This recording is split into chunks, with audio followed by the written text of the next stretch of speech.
Hello, नमस्कार, सत श्री अकाल, आदाब, सभी को नमस्कार। Good morning, good afternoon, good evening, जब भी आप देख रहे हो आपके लिए ग्रीटिंग्स। अपन ही स्टार्ट करते हैं बंगाल विजय मॉडर्न हिस्ट्री अपन स्टार्ट कर रहे हैं। एक चैप्टर में छोड़ रहा हूँ, जो यूरोपियन का आगमन है उसको अपन बाद में कवर कर लेंगे, लेकिन अपन को बंगाल विजय से स्टार्ट करना। बंगाल विजय को मैं 8 से 10 मिनट के अंदर मैं आपको समग्र अध्ययन करवा दूंगा। ये यूपीएससी यूपीपीसीएस और जो स्टेट पीसीएस है उसके लिए काफ़ी कारगर साबित होगा। और यकीन मानना, फैक्ट के लिए नहीं होता है। आजकल एग्ज़ाम्स होते हैं केवल विषय का समग्र अध्ययन के लिए, यानी कि उनका जो आ, अपन को ज़रूरत है कंटेंट की, उस अकॉर्डिंग ज़रूरत है। अपन को फैक्ट तो काफ़ी ज़्यादा होगा, आपको फैक्टों के पीछे नहीं भागना, आपको समझना है कि क्यों बंगाल जो प्लासी हुआ, क्यों जो बक्सर हुआ, क्यों आगे, इनकी क्या अहमियत है, जो भारत के ऊपर क्या इम्पेक्ट पड़ा है। यानी कि अपन को ये नहीं देखना है कि कितने घोड़े मिल रहे, कुछ कितने हाथी थे, कितने सैनिक मरे, इनको अपन को फैक्ट से कोई मतलब नहीं होना चाहिए। तो अपन देखते हैं कि 1757 से देखते हैं प्लासी प्लासी किस किस के बीच में हुआ। ईस्ट इंडिया कंपनी और बंगाल के सिराज सुजाउद्दौला सुजाउद्दौला या सिराजुद्दौला, सॉरी सिराजुद्दौला, है ना। इसका कारण अपन को देखना है, अंग्रेज़ों की महत्वाकांक्षा। एक तो अंग्रेज़ों की महत्वाकांक्षा, यानी कि सेकंड कर्नाटक युद्ध उन्होंने जीता। सेकंड कर्नाटक युद्ध जीतने के बाद में उनको अंदर आत्मविश्वास आया कि अपन और भी कुछ कर सकते हैं, कुछ कर सकते हैं, तो अपन को आगे बढ़ना चाहिए। तो उन्होंने बंगाल के ऊपर आक्रमण किया या षड्यंत्र किया। प्लासी का युद्ध युद्ध युद्ध नहीं था, केवल षड्यंत्र था। इसका अपन को समग्रता से अपन को अध्ययन अपन को देखने को मिलता है। यानी कि अंग्रेज क्या थे कि अपने साम्राज्य विस्तार करना चाहते, साम्राज्य विस्तार की लिप्सा लेके आए थे। बंगाल का उत्तराधिकार को लेकर जो झड़प हो रही थी, इसकी वजह से अपन जहाँ पे भी अपन देखते हैं ना कि बंगाल के या कहीं पे भी, जैसे बंगाल हुआ, मैसूर हुआ, जहाँ पे भी है, पंजाब हुआ या मराठा हुआ, अपन खुद उनको एक्सेस प्रदान करते हैं, यानी उड़ता हुआ तीर देते हैं उनको कि हाँ तुम आओ, अपने हमारे घर के मामले हैं उसके अंदर इंटरफेयर करो। जैसे जैसे ही वो सिराजुद्दौला नवाब बना, तो वो षड्यंत्र चालू हो गया। जैसे घसीटी बेगम हुआ और शौकत जंग है, इन्होंने ऑब्जेक्शन किया तो ये कंपनी के पास गए तो जाहिर सी बात है, कंपनी तो यही चाहती थी कोई तो आए अपने पास। तो सॉरी। तो कुछ ऐसा ऐसा फिगर होता है, जहाँ पे भी होता है, मराठा के अंदर भी कुछ जो होता है कोई ना कोई ऐसा, वो आगे अपन मराठों के अंदर भी देख लेंगे। पंजाब के अंदर भी ऐसा ही होता है, मैसूर के अंदर भी कुछ ऐसा ऐसा ही देखने को मिलता है। तो अपन हर जगह का एक पूरा विषय का समग्र अध्ययन करने की कोशिश करते हैं। अभी तो अपन बंगाल के ऊपर आते हैं। और पहला कारण हो गया अंग्रेज़ों की महत्वाकांक्षा, और महत्वाकांक्षा के अंदर बता दिया गया। दूसरा कारण था कि 1757 का मुगल आदेश, जो फारूक सियार था, जो उन्होंने, जिसको पगला राजा बोला जाता है, उसने 3,000 वार्षिक जो टैक्स है उसके अंदर बंगाल, बिहार, उड़ीसा के जो फ्री ट्रेड का एक्सेस प्रदान कर दिया, यानी कि वो फ्री ट्रेड कर सकते हैं। कुछ ऐसे ऐसे आदेश दे दिए गए जिस वजह से काफ़ी ज़्यादा कंपनी को फ़ायदा हुआ और भारतीयों को नुकसान हुआ। और जो निजी व्यापार है, कर्मचारियों को, उनको एक्सेस प्रदान कर दिया गया। तीसरा कारण था ईस्ट इंडिया कंपनी और नवाब के बीच में तनाव था। ईस्ट इंडिया कंपनी कलकत्ता जो उनका किला था उसको किलाबंदी करना चाह रही थी, फैक्ट्री थी, किला नहीं, फैक्ट्री थी, उसकी किलाबंदी करना चाहता। नवाब इसको अपनी संप्रभुता के खिलाफ मानता था। नवाब ने मना किया तो वो माने नहीं कि हम बनाएंगे। तो इसकी वजह से बाद में नवाब कलकत्ता के ऊपर आक्रमण करता है। तो कुछ सैनिक फुल्टा द्वीप पे जाके शरण लेते हैं, कुछ सैनिकों को पकड़ता है नवाब, कुछ सैनिकों को पकड़ के एक 10 बाई 30 की काल कोठरी के अंदर, उसके अंदर भर देते हैं, सफोकेशन के अंदर वो मर जाते हैं। कुछ ऐसे ऐसे अवधारणाएं हैं। तो ये भी एक कारण मान सकते हैं कि ब्लैक होल की घटना बोलते हैं उसको, ब्लैक होल की घटना का परिणाम मान सकते हैं। एक अपन ने बात कर ली नवाब का कलकत्ता के ऊपर जैसे ही अधिकार हुआ तो फिर नवाब सोचा कि अपन ने तो सारे अंग्रेज़ों को भगा दिया तो अपन अपनी राजधानी की ओर शिफ्ट करते हैं। ना राजधानी की ओर शिफ्ट करते हैं तो वो अपनी राजधानी चले जाता है और एक माणिक चंद नाम का व्यक्ति होता है जो उसको अधिकारी है वहाँ का प्रमुख बना के चला जाता है नवाब। अब प्रमुख बनाता है, उसके बाद में आता है ये क्लाइव आता है सेना लेके।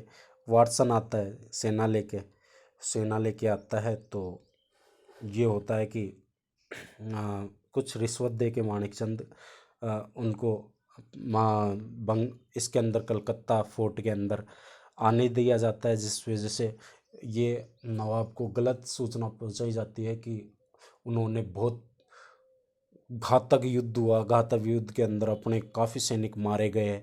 और उसको नवाब को काफ़ी ज़्यादा भयभीत किया जाता है, जिसके कारण अलीनगर की संधि होती है। अलीनगर की संधि के कारण ये होता है कि हाँ, आप ना अपने फोर्टिफिकेशन कर सकते हो और कुछ हर्जाना नवाब के ऊपर लगाया जाता है। यानी कि कभी देखा है कि घर के अंदर कोई रहे और वही कुछ गलत काम कर रहा है, जो किराएदार रह रहा है घर के अंदर और वही गलत काम कर रहा है, और फिर ऊपर से केवल घर के मालिक के ऊपर ही कुछ हर्जाना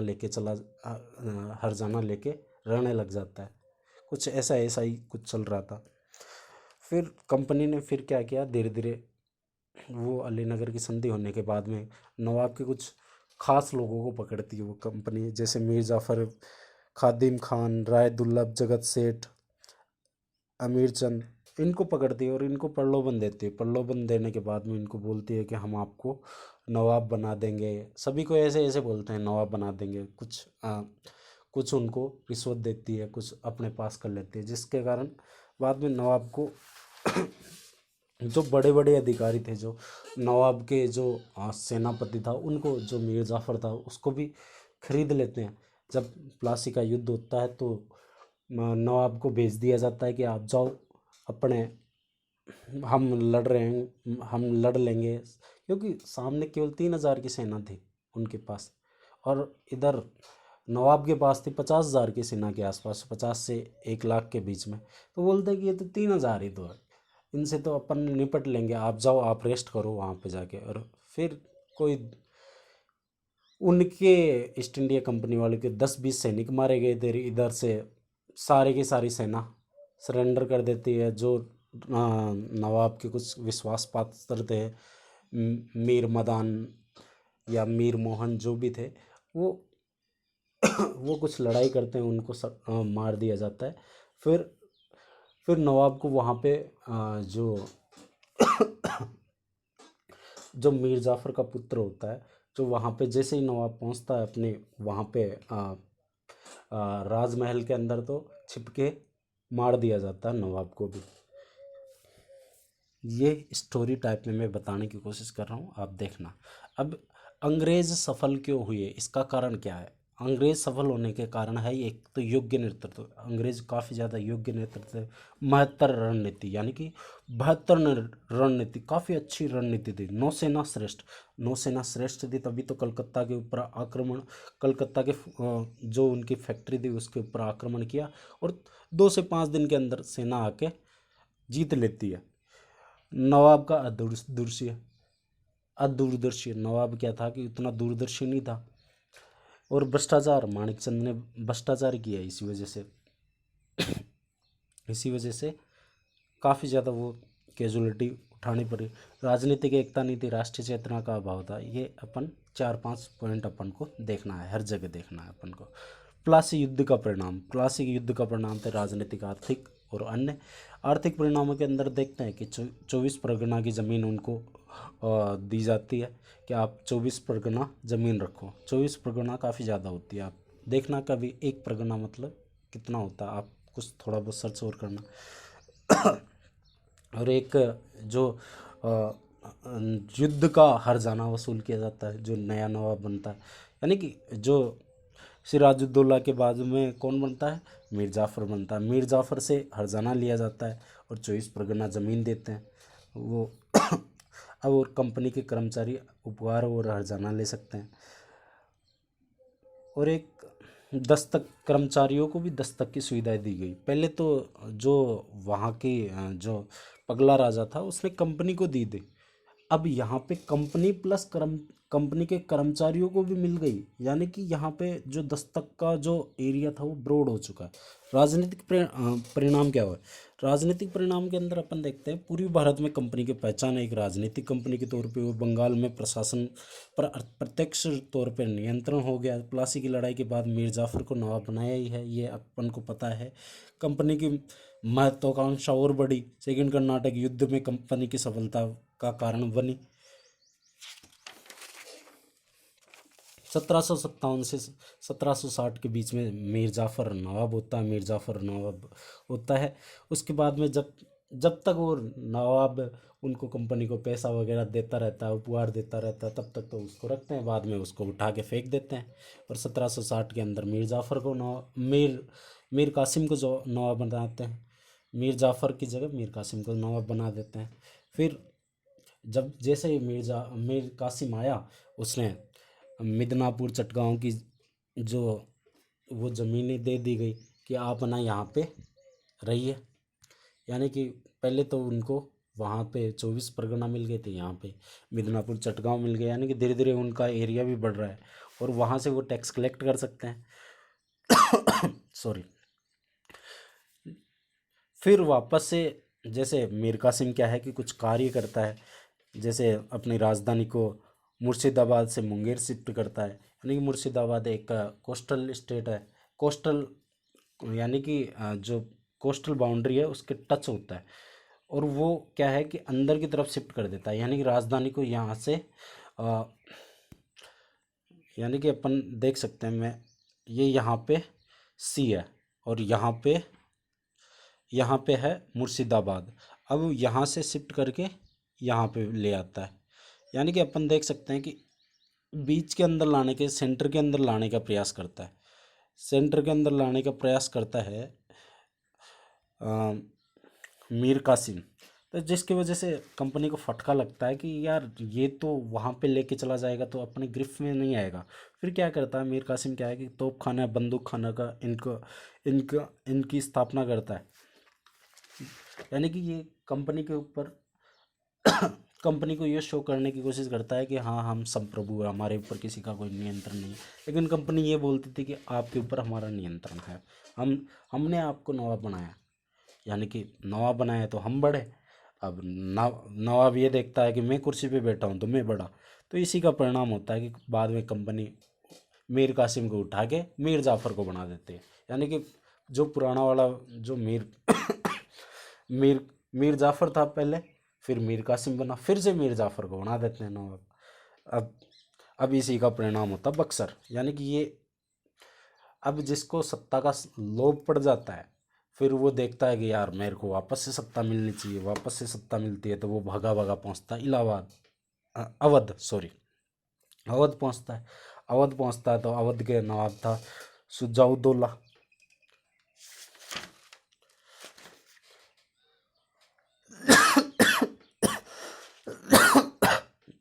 सॉरी, मेरी थोड़ी सी तबीयत खराब है।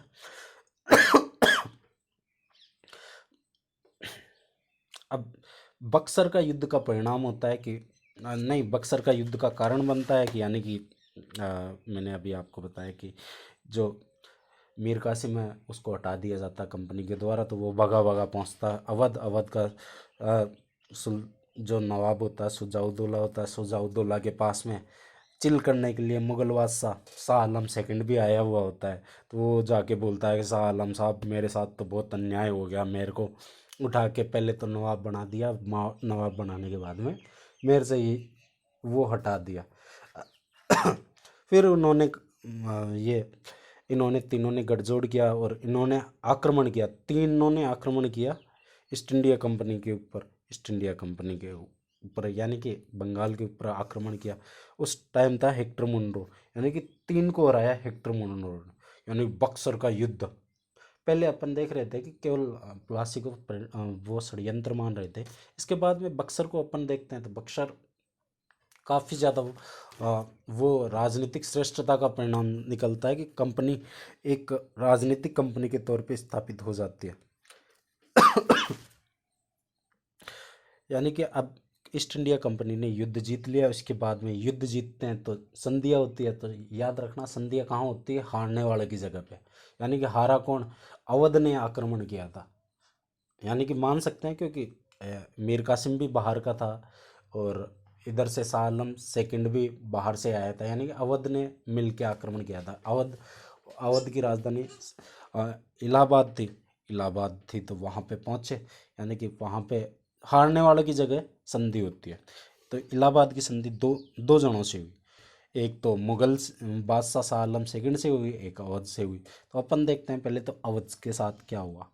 अवध से हुआ, अवध से 50,000 50 लाख का तो हर्जाना लिया जाता है, और कड़ा व इलाहाबाद ये क्षेत्र अवध से ले लिया जाता है, यानी कि उसको वीक कर दिया जाता है। ये दो क्षेत्र ले लिए, यानी कि उसकी टैक्स टैक्स कलेक्ट करने की पावर कम हो गई, टैक्स कलेक्ट करने की पावर कम हो गई थी, यानी कि आर्थिक पावर कम हो गई। आर्थिक पावर कम हो गई तो यानी कि वो सेना कम रख पाएगा, सब कुछ सब कुछ कुछ भी नहीं रहेगा।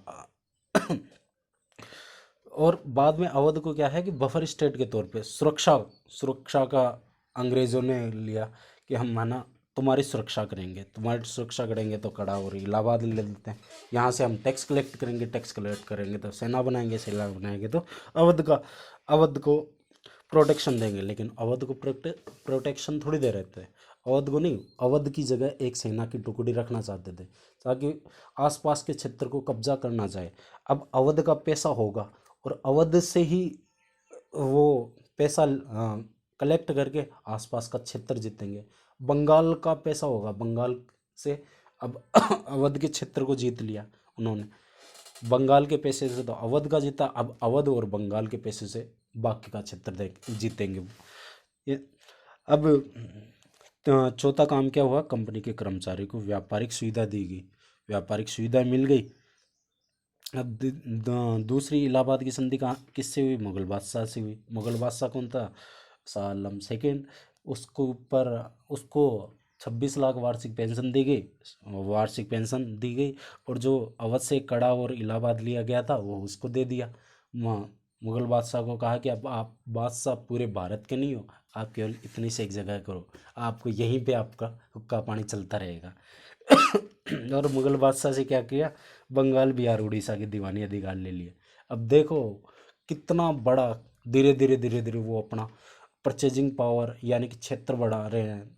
जो पहले 24 परगना था, फिर मिदनापुर चटगांव का आया, अब बंगाल बिहार उड़ीसा, ये काफ़ी फर्टाइल स्टेट, ये सारा का सारा ले लिए गए। यहाँ से पिक ग्रो और जो उपजाऊ क्षमता काफ़ी ज़्यादा थी, यहाँ से ले लिया गया, यहाँ से ले लिया गया। तो अब उनकी परचेजिंग पावर, अब यहाँ के पैसे से वो यहाँ यहाँ के रॉ मटेरियल को खरीदेंगे और जो प्रोसेसिंग करेंगे इंग्लैंड जाके और सारे विश्व को बेचेंगे। कुछ ऐसा ऐसा होता है, लेकिन भारत के पैसों से ही भारत का पैसा खरीद वो सामान खरीदते हैं, सामान खरीद के सारे देश सारे विश्व को बेचेंगे, और यहीं पे वो तैयार माल आके यहीं पे के लोग भी खरीदेंगे, यानी कि सर्कुलेशन चलता रहेगा। अब बंगाल के नवाब को के साथ एक और उन्होंने की कि आपके जो प्रशासन में सहयोग के लिए हम नायब नवाब की नियुक्ति करेंगे। नवाब की नियुक्ति कौन करेगा, ईस्ट इंडिया कंपनी करेगी। यानी कि जो रेजिडेंट बाद में अवधारणा आती है वो पहले ही अवधारणा नायब नवाब के तौर पे कर देते हैं कि हम ये इसकी नियुक्ति हम करेंगे, बंगाल का नवाब इसको हटा नहीं पाएगा, इसके पास दीवानी अधिकार होंगे, यानी कि ये टैक्स कलेक्ट करने का पावर इसके पास होगा, लेकिन प्रशासन का काम तुम्हारे होगा। यानी कि नवाब के पास क्या थी, रिस्पॉन्सिबिलिटी थी, लेकिन उसके पास पैसा नहीं था। लेकिन ईस्ट इंडिया कंपनी के पास कोई रिस्पॉन्सिबिलिटी नहीं थी, पैसा खूब था। भारतीयों को ऐसा लगता था कि लूट कौन रहा है, अपना नवाब, लेकिन वास्तविक कौन लूटता है, कंपनी। अब उसके बाद ये द्वैध शासन बोलते हैं, द्वैध शासन का क्या, द्वैध शासन क्यों लाया गया, द्वैध शासन 1765 से 72 के बीच में लाया गया। द्वैध शासन होता क्या है, नवाब प्लस कंपनी, यानी कि दोनों का मिला जुला रूप द्वैध शासन होता है। अब इसकी आवश्यकता क्यों पड़ी?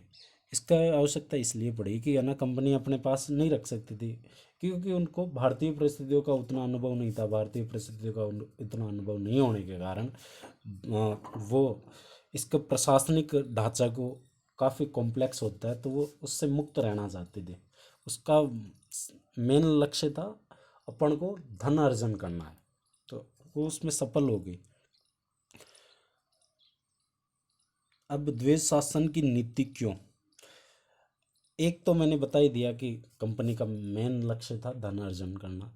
एक, जब वो अगर वो उसके ऊपर प्रत्यक्ष नियंत्रण कर लेती, यानी कि प्रत्यक्ष नियंत्रण कर लेती, तो कंपनी के पास क्या है कि जो यूरोप के अंदर जो कंपनियां थी और कंपनियां सारे एकजुट होके वहाँ की सरकार के ऊपर प्रेशर बनाती कि, और कंपनी की आलोचना करती ईस्ट इंडिया कंपनी की, वो तो वहाँ पे जाके व्यापारिक कंपनी नहीं है, वो तो एक राजनीतिक कंपनी बन रही है, एक अलग देश बना रही है। तो जिसकी वजह से काफ़ी दिक्कत हो जाती और कंपनी को बर्खास्त कर दिया जाता। तो इससे बचने के लिए क्लाइव ने ये योजना रची थी। तो ये ओवरऑल कंपनी का मेन मोटो था, प्रशासनिक अनुभव न होना, और एक कंपनी को केवल व्यापारिक कंपनी बना के भेजा गया था, लिखित के तौर पे लिया गया था। चार्टर केवल ओनली व्यापारिक था। तो अपन ने सब कुछ देख लिया बंगाल का, यानी कि बंगाल की समझ विकसित करनी है अपन को। थैंक यू वेरी मच, आगे मिलते हैं।